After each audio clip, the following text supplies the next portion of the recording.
Hi, I'm Megan Stanek. This is my audience number.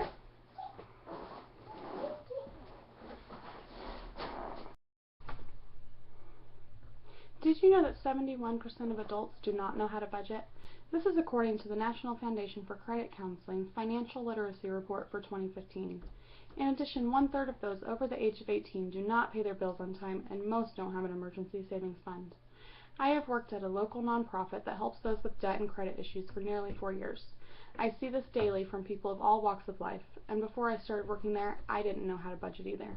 When it comes to balancing your income and expenses, figuring out what goes where can be difficult, especially when you factor in things like social lives and everyday essentials. If you're not careful about spending, it's easy to lose track.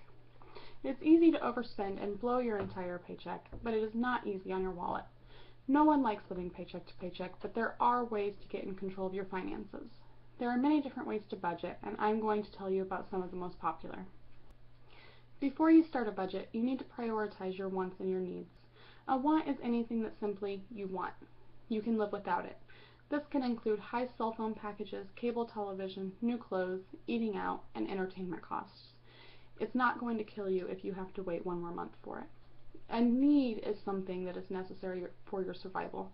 This can include rent, food, any transportation costs, something that would make or break your environment if you did not have it. Next, experts from business.com suggest that you identify financial goals. Do you want to go on vacation? Do you want to pay off your debt? What do you want to do with this money?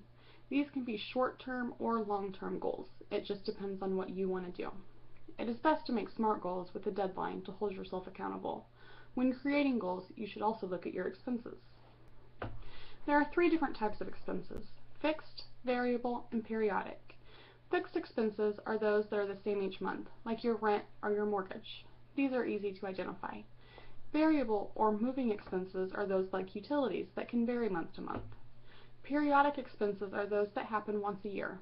This can include back to school, insurance, tags, etc. You can budget for these as well with one of the techniques that I'm going to tell you about. The most popular system is the envelope system, made popular by Dave Ramsey. It is very simple. You start each month with a set of envelopes to pay for your fixed and moving expenses such as rent, utilities, groceries, etc. When you get paid, you put a predefined portion of your money into the envelope and use only that. This is a simple way to make sure that you have enough money for your expenses without going overboard.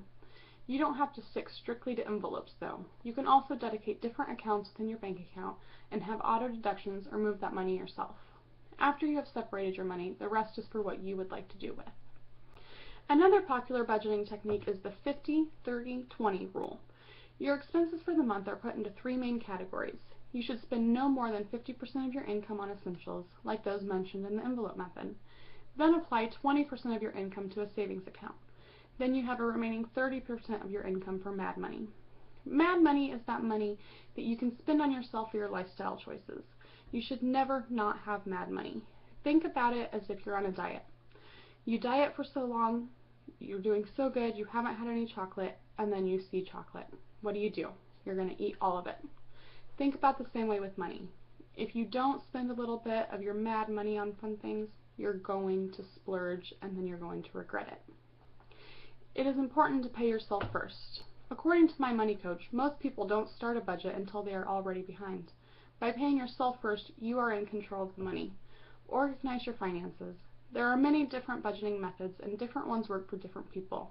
With these techniques, you can allocate your money wisely and improve your financial state. Thank you.